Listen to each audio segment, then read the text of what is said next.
And so where does the innocent classroom fit into this? It is an intervention in that circular, consistent,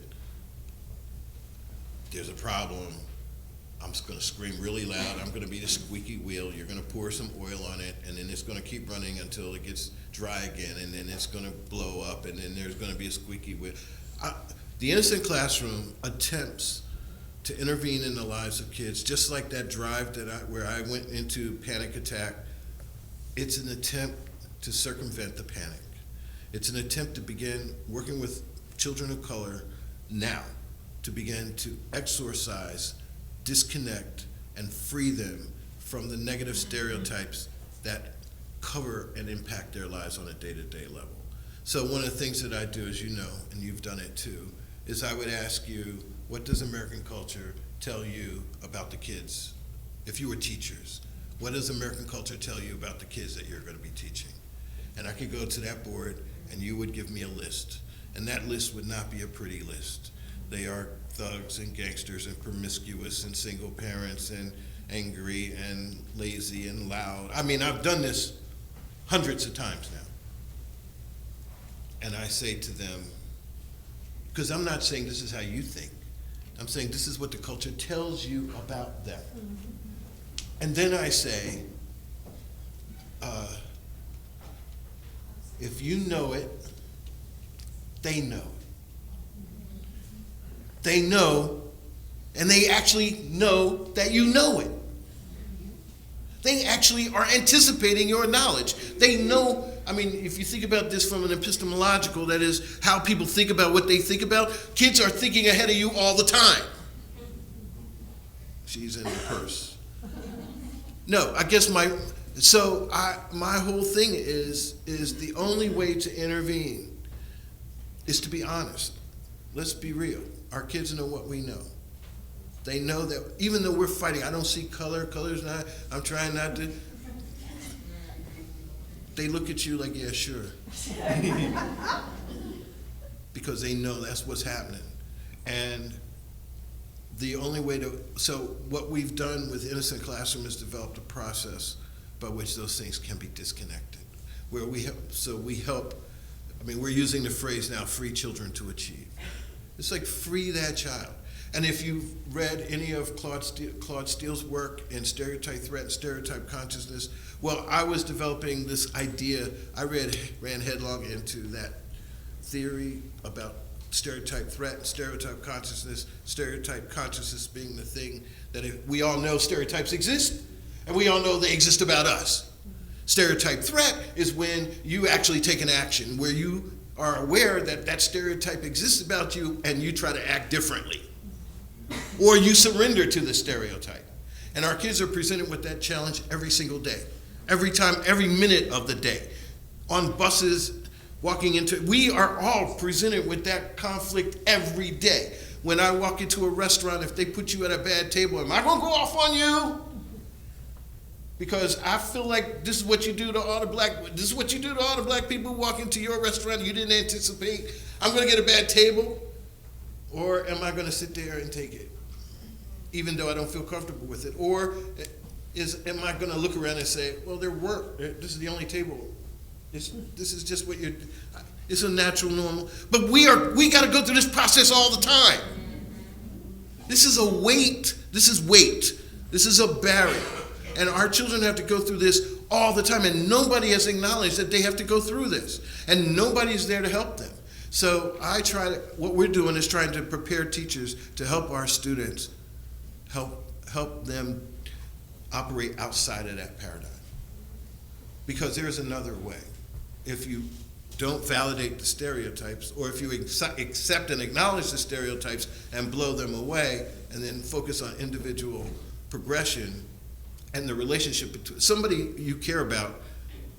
Somebody who cares about you and who you acknowledge cares about you has to be the one to help you move past that. And one of the least ways in which our teachers are trained is to develop authentic relationships with their children, with their students.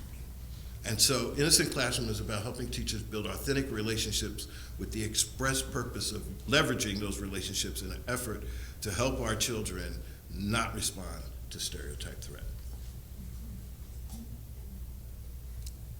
So what are the barriers that the teachers face to doing that?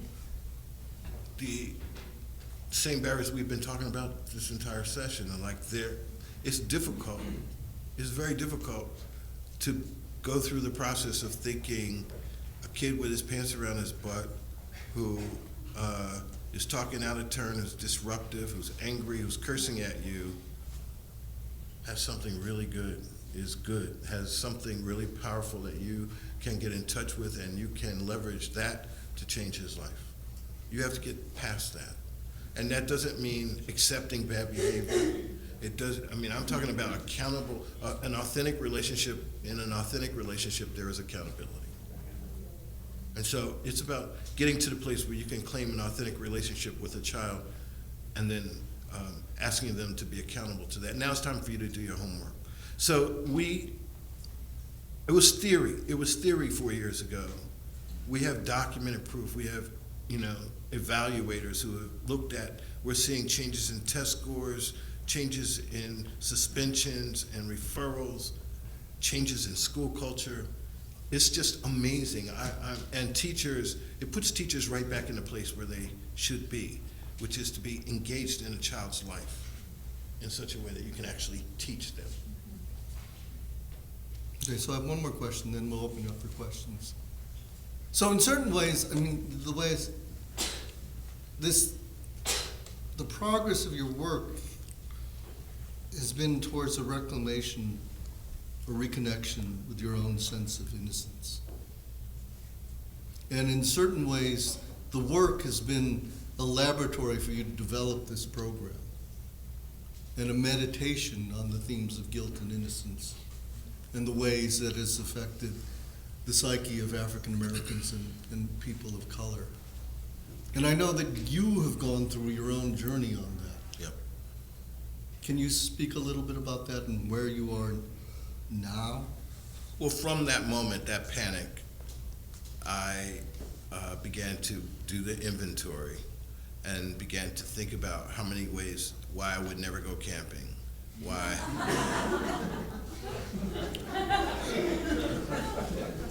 I'm not. There are lots of things that are on that list, and why I shut myself off from the outside world as a way to protect what little bit of innocence I've had. Like I don't expose myself a lot to the outside world because I can't control crazy people or racists or like a lot of people are used to dealing with all that stuff. I sort of don't expose myself to that a lot while I was going through this process. I was writing an essay called Revolutionary Innocence. I've been writing it for 15 years. It led to the development of the Innocent Classroom. It is a sort of a bringing together of all these ideas. So, but I think being aware of these issues as a black person, as a person of color, and charting, I have a list of things. I took Sayla to the children's. We go to the children's theater at least once a year for a party or something. Not children's theater, the museum in St. Paul. And if you're a black man and you're with a child, people look at you like you just robbed a bank. What's going on? Why are you here? Are you okay? Is she okay? You might not believe this, but I talk to a lot of men, and when you're traveling just with a child, people look at you like, wow, I've never seen that before. That's really interesting. Is she okay? I mean, this is maybe not what they're thinking, but this is what I think they're thinking. And it makes me really uncomfortable. I saw you there that day, right? But so he was there with Song, and I was there with Sayla, and I got home. I got all the way home, and I looked up and I thought, I didn't have that feeling that day. And I checked it off my list. I told, I was at a party for a colleague for when I was at the university, that dark place called the University of Minnesota. And So we named one of the institutions. we keep going, I'm gonna start naming people.